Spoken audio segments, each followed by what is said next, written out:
All right, welcome everyone. We're Semblance of Sanity. I'm Caleb. I'm Jacob. And we're here for To Your Eternity, Season 1, Episode 2.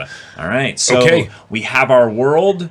Kind of. We don't really know much about it yet. Mm-hmm. We have our focus character. We don't know much about them yet. We don't know much of anything about them yet, other than that they are an alien orb that was sent here by whoever the narrator is to kind of cause a ripple effect, like to see what would happen. Like you basically drop a pebble into a still water pond and just see how it would, affect the environment. Now, given that we lost our dear friend, and this alien passed on from the dog to the boy. Now has human form. Means we'll probably start meeting other characters potentially and seeing civilization. Okay. Yeah. Cool. It's gonna be exciting. And given that there's an aspect of immortality to this alien, we could go through a lot of time. A lot of time. Absolutely. And the show's name is To Your Eternity. So okay. Yeah. So y'all, without further ado, let's get into this. All right, everyone, now be sure to go check out the reaction portion of the video in the description below, then come back here for the discussion.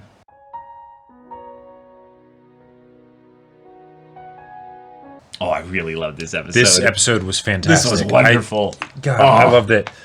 It's so different from the first one. So different. But I really loved the way in which you very quickly attach yourself to March. Not just as a likable character with a plight that's that's gonna ruin their free will. They're basically gonna take them away. But I loved the energy that she had, and all stuff.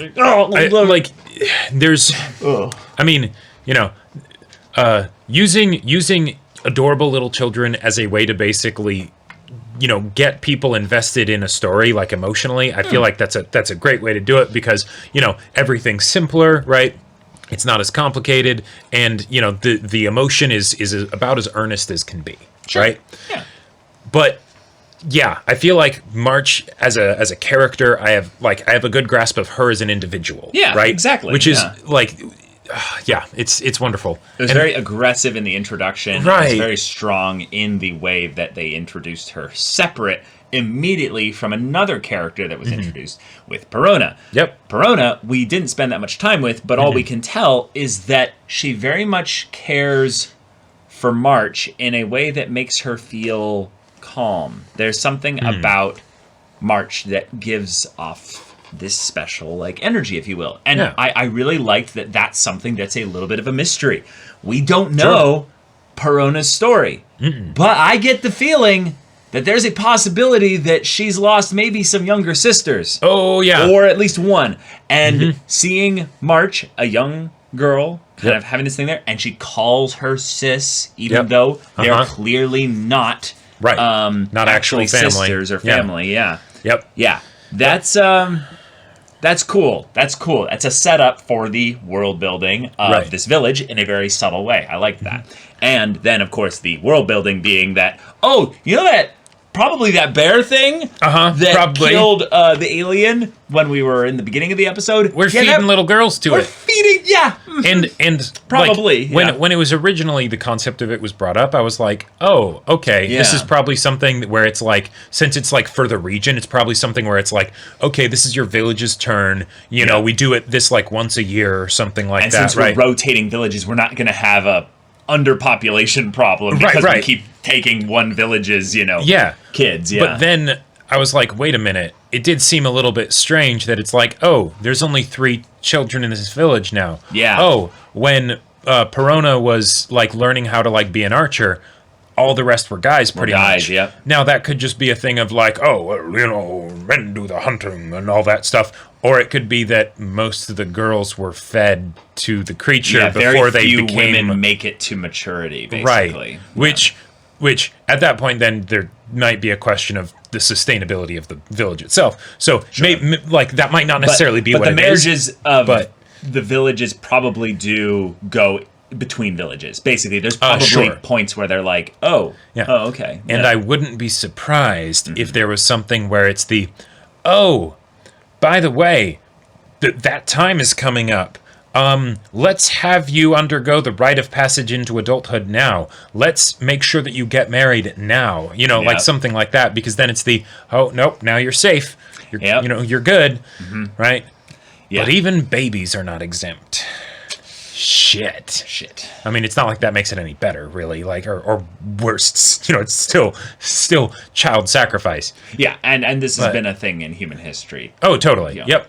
Long time. But the idea that this is something that we're going to experience through the lens of not the alien, because the alien is just a passive experience.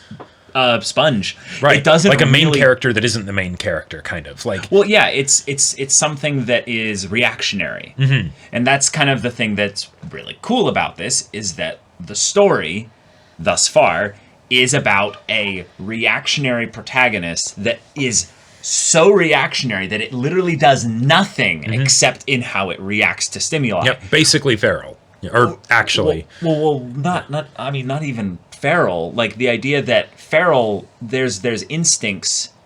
That's feral is referring to reverting back to instincts. There are no instincts here. Yeah. There are zero instincts. This is all based on stimuli. I am hungry. Therefore, my body's senses become attuned to things that will provide me sustenance. I'm really glad that the alien didn't look at the little girl and go, and then try to eat her, basically. Yep. That could have literally been on the table, pun intended, if it had been that hungry. Oh, yeah. But no, thankfully, this is a more wholesome episode. Thankfully, there was a pear tree or whatever nearby, and very nearby. Yep. Yeah. And she's a fast little gremlin. A fast little scurry climber. This is so cute. Oh my god! Like the faces that we got from March in this episode were absolutely wonderful. Yeah, and like love the animation, and like the super chubby cheeks, where it's like her face is basically like a rounded square, right? Yeah, because it's just like. So adorable, so absolutely cute. Adorable. Like this is one of the things that I was kind of I was wondering how it was going to go from the previous episode, because with where the previous episode left off, we like basically didn't have any characters, right? Because the one character that we had died. So it's like okay, since the alien being was very much like the supporting cast for this human, right? Once the human's gone, and then it's the alien, what are we going to do as far as having a regular cast, right? It died over and over and over. Right. It's like, oh, well, okay, yeah. You're right. It's learning how to regenerate, all right? But then we get introduced to some humans who, will like speak and things like that. Have a society, a village, a exactly, right. And then on top of that, there's the idea that, March is like, I want to be a mommy. Right? Yeah. I want, I have all these little stuffed animal children, right? The family and everything. And then all of a sudden, something comes along that, it's essentially a baby. It has no knowledge of how to feed, to support itself to live, basically. Right. And because it doesn't need to live in order to continue. Then that's kind of just fine, Right. I do wonder, though, if there's a possibility that it's becoming easier to regenerate, not just because it has its own body, but because it knows how to maybe utilize its own body parts in order to help the regenerative process happen, which means that it might have a limitless source of regenerations. Because what if it wakes up every time and it's hungrier and hungrier every single time? Sure. Because it's actually consuming parts of itself that are not necessary in order to regenerate. That's I thought you were going to say idea. that it was that basically death was like an ultimate stimuli, where basically it caused it to, in the process of itself dying, it was observing the parts of its body that were like, that were like failing as it happened. I'm assuming that is all happening, and that's in the it's learning how its body works kind of statement. But I'm meaning that the energy that it is using to regenerate is something that is based in the physical world, in the rules of our real world. Now, I'm going to go out on a limb and say it's nothing to do with that, probably. But if it is, it would be cool to see that its hunger is like an example of that. Yeah, so some kind of side effect rule for the abilities that it can do of being immortal and changing shape. And but that's one of the primary stimuli of human beings builds, I would say, a lot of the learning capacity for like a little one, basically, is that then you end up learning, how can I get food? Right. That being right there, March, is my source of food. Right. That's a very basic instinct an animal understands. Right. It's the baby that knows that when it cries, it'll probably get fed. Yes, exactly. So it learns to do that. Right. Yeah. And this thing, all it knows is that March will feed it. March started feeding her around. Yeah, March started feeding it different things. But what if, over the course of eating those, it realized that one of these provided more sustenance than the other? And then it's like, well, I need to be able to communicate that I don't want the ones that provide little sustenance. I want the one that provides a lot. How do I do that? Yeah. Well, or maybe she accidentally I go up to it and be like, this tree, not that tree. No. Right. This tree. And it's like, okay, but how do you do that? Well, do you use hand motions? How do you communicate? Right. And that's the kind of things where it will search its own body, if you will, its brain or what have you, to try and figure out how to do it. So I love excited. It. Yeah. Like, I've always had a soft spot for the pseudo parental relationships being explored in stories. Yeah. Right? I love that stuff. I love that stuff. I've never seen it where the parent is a child and it works. It totally works, well, right? Because it goes from I make little mud ball, like things of food. I totally here you go. Oh yeah, absolutely. Eat the little dirt ball. Yes. Right. And, oh yeah, so good, right? And Perona, like going along with it, and everything was super sweet. But then all of a sudden, you get kind of the perfect test dummy. Yep. In that, one, it's a real boy, right? Yeah. But at the same time, you can't really mess up with it too much. True. Because it's immortal, right? So it's like, oh yeah, you saw it literally reform from like splayed open and ribs torn out and like all that stuff. And then it's just, oh okay, yeah, here's a pear. Okay, it eats the pear. Training it to have manners is maybe a little bit tougher. That's gonna be a little bit tougher. Maybe you can understand your parents' plights, when you were growing up a little bit more, right? But okay, it is now following you around, right? It eats the food that you give it, or sometimes don't intend to give it. Like that was wonderful seeing March just be like, no, this is mine. Stop it. Right? Like, it just started crying. Yeah. And it just doesn't care. It's just like, right. Like it's the whole, parents that like the things that they suffer through, right? Right. And in Marchie's case, it's so innocent and relatively, small, all things considered. Yeah. But it's still something where it's like I need to eat. I worked for that. Right. And then I love the thing of like she's picking ones and she's taking the tree. Right. And then she's like throws it away. She's like, oh wait a minute. It'll still do it. Yeah, like the ways that she is also learning, Yeah. Like didn't she end up like staying in the tree to like eat one of them? No. That's what I thought she was gonna do. Okay, but she ended up just throwing them from the tree so that it wouldn't smack them out of her hands and potentially hurt her. Yeah. But it's just, I love it. Like that was sweet. Yeah. This whole setup. It could go theoretically as long as the story wanted. The crazy thing is that I very much think it's not going to go on that long. I don't think so either. And either. also, the reason why I think it's not going to go on that long is because of the soldier guys that saw it transform. Yeah, which means that there's going to be a point where they're going to have to separate March from it. But when that happens, I'm very worried. I am very worried about some of the things that could end up happening. Right, and I would say that's very likely to happen, but then even if it didn't, we could just be like, oh, the situation's resolved here, and then we get a montage time skip, and then suddenly she's really old. And, the entity's still, exactly as it was when she found it. Yeah. But also just the idea that humans have already interacted with this thing. Uh-huh. So they might have heard tales of it. Yep. But either way, it has no reason to defend itself. Nope.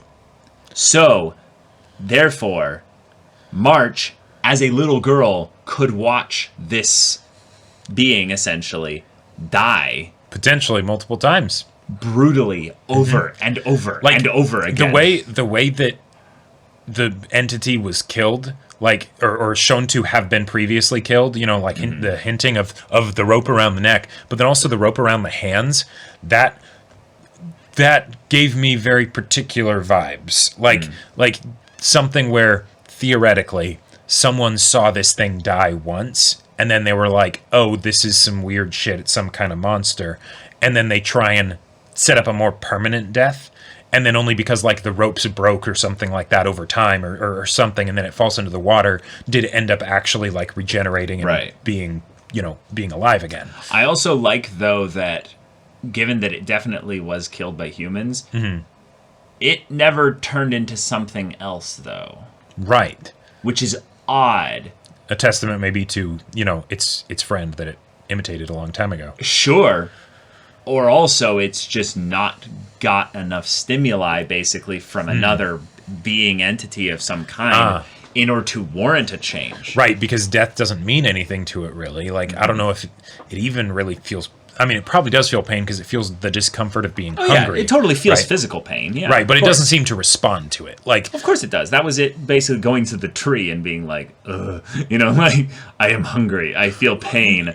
I know that smells like food, so I will. Sure, that's a response, right? But we haven't seen it suffer, like, or express suffering of Yeah, but that's not a binary thing of where it's like, well, that's real pain. This is totally, and you could maybe say that it's something where because it hasn't existed around other people until now, it hasn't learned that, like you could say that the cries of pain or showing pain on the physical body is a way of basically signaling for help from the other people around you. And since it hasn't had those, the times when it was just trudging along and getting, its leg was injured, it got, ripped up by a bear thing or whatever. It was totally just passive throughout the entire thing because it's okay, this is stimuli, this is happening. All right.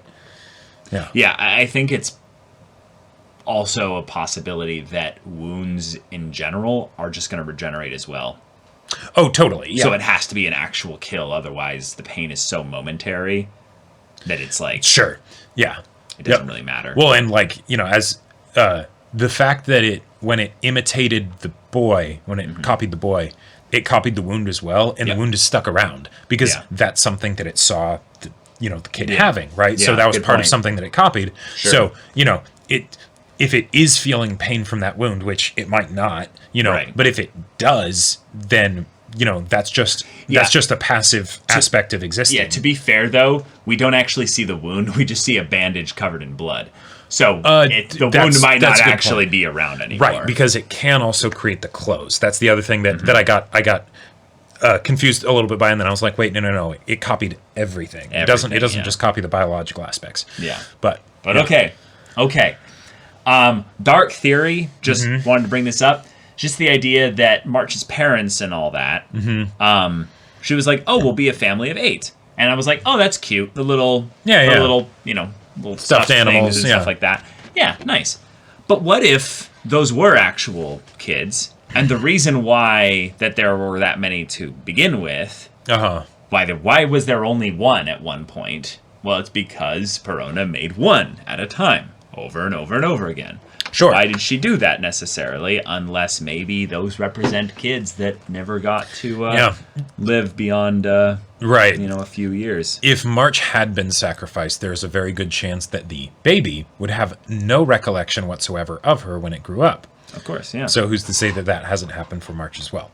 Yeah, March could have been just the lucky one that's over the course of time. Well, and also probably Perona, because she Perona actually made definitely. it to adulthood and stuff. Yeah, Perona definitely has some stuff. Yeah. But okay. Hayase and her crew are going to have to make a decision here as to what they're going to do. And then also March, knowing because of the nightmare that there are things that could happen at the village. Yeah. And they would not be good things. No, they would not. I want to throw out there another thing, is that this show might be setting us up to lose March because we're so emotionally attached to her already. Just the idea of that happening, I feel like is enough. Like, we don't need to actually happen. I'm with you. I agree. I'm just putting it out there. No, I know. That she might see it as a thing of like, no. I'm going to come back. I'm going to save them. But look, I get the paint taken off. Yeah, So I'm you not an can't- adult anymore. I'm not an adult yeah. anymore. I'm a mommy. Yeah, Look at my kid here. exactly, right. Yeah. So what are you going to do? Bitch. Back off. Okay, then we'll just go to the other child. Oh, Yeah. she ran away too? All right, your baby sister, all right. Like that. Oh boy. But y'all, thank you so much for watching this episode's reaction and discussion. If you want to see the next episode's reaction and discussion right now, though, go check out the link in the description below for our Patreon. You can get an early access there. You can watch full-length timer reactions there, and all this comes with Discord access. You can chat with us in the community there about this show, about anime in general, and also be sure to check out our Twitch channel. We stream every weekday. The info's in the description. Yeah, so if any of that interests you, we'll see you there. But until then, we're Semblance of Sanity. I'm Caleb. I'm Jacob. And we'll see you all next time.